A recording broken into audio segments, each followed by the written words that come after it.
عزیزان گرامی وقار، میں مختصراً اب آپ کو ہندوستان کے احوال پر بات کروں۔ آج جو کچھ بھی ہو رہا ہے ظلم کی انتہا ہونی چلی ہے۔ ہم دیکھ رہے ہیں حالات اتنی تیزی سے بدلتے جا رہے ہیں، یہ ہماری خاموشی ہی کا نتیجہ ہے، ہماری خاموشی کا نتیجہ ہے جو آج ظلم اتنا بڑھتا چلا گیا کہ علن اعلان یہ کہا جائے کہ مسلمانوں کو قتل کر دو، مسلمانوں کو مار دو، علن اعلان کوئی کہے کہ مسلمانوں سے خرید و فروخت نہ کرو، کاروبار بند کرو۔ گجرات کے حالات اور سخت سے سخت ہوتے جا رہے ہیں۔ یہ پورا جو ماحول ہو رہا ہے اس کی وجہ یہی ہے کہ تم سارے ظلم کو خاموشی سے سہتے چلے گئے۔ مسجدیں ہمارے سامنے توڑی جاتی ہیں، دلی کے فسادات میں مسجدیں جلائی گئی، مزارات کی چادریں جلائی گئی، مینار پر چڑھ کر کے آتنکی حملے کرتا۔ یہ بات اس قدر بڑھتی چلی گئی کہ میں ان لوگوں سے آج گزارش کرتا ہوں کہ جنہیں اللہ نے زبان دی، طاقت دی، منصب دیا، کرسیاں دی، تو کم از کم اپنے وقت کے اور اپنے منصب کے صحیح استعمال کے ساتھ امت کے حق میں آواز تو اٹھاؤ۔ کل بروز قیامت تم شرمندہ اور ذلیل ہونے سے تو محفوظ رہو گے۔ امت مرحومہ آج کس حال سے گزر رہی، کس کرب سے گزر رہی، اندازہ ہے؟ نبی مکرم صلی اللہ تعالی علیہ وسلم تو ارشاد فرماتے ہیں کہ اگر تمہارے پاؤں میں کانٹا بھی چبھے تو اس کا درد مجھے ہوتا۔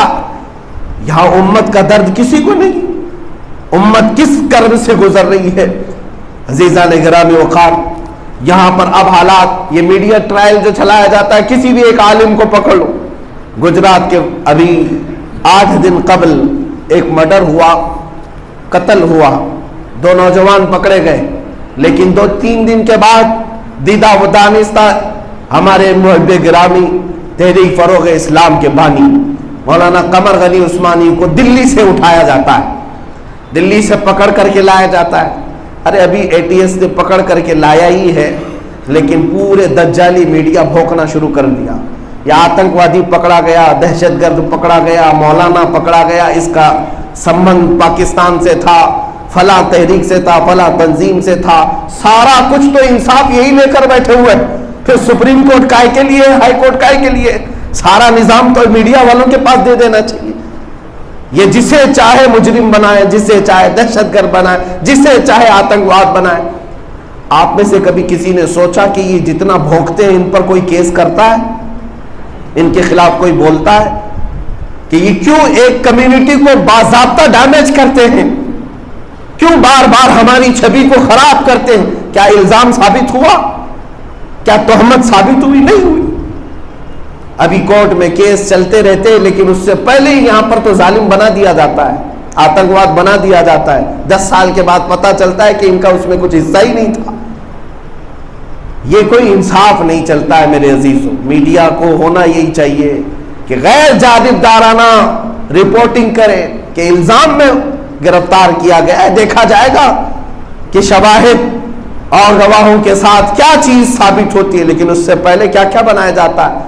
اس کا مطلب ہے کہ دیدہ و دانستہ، پری پلانڈ یہ ساری چیزیں صرف اور صرف ایک کمیونٹی کو ٹارگٹ کرنا ہے، ایک قوم کو پورے طور پر کسی گناہ میں ملوث کر کے دکھانا ہے۔ عزیزان گرامی وقار، آج جن علماء کو گرفتار کیا جا رہا ہے ایسے بھیانک الزامات میں کہتا ہوں رسول پاک صلی اللہ تعالی علیہ وسلم کی ناموس پر جنہوں نے زندگی میں قربانیاں دی ہیں اور حفاظت کا اور پہرا دینے کا عزم لے کر کے کھڑے ہوئے، اگر آج ان کو ظلمن کوئی گرفتار کرتا ہے تو میں آواز اٹھاتا ہوں، میرا حق ہے یہ۔ اس لیے میں ہندوستان بھر کے علماء، مشائخ اور دیگر ان لوگوں سے بھی کہتا ہوں کہ وقت کا انتظار کرو۔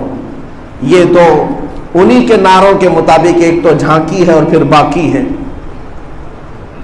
متحد رہو گے تو کہلاؤ گے مومن و غازی، منتشر ہوگے تو قصدوں میں صفایا ہوگا، بڑھ جاؤ گے تو ایک کے بعد دیگرے ہر ایک کا نمبر آتا رہے گا۔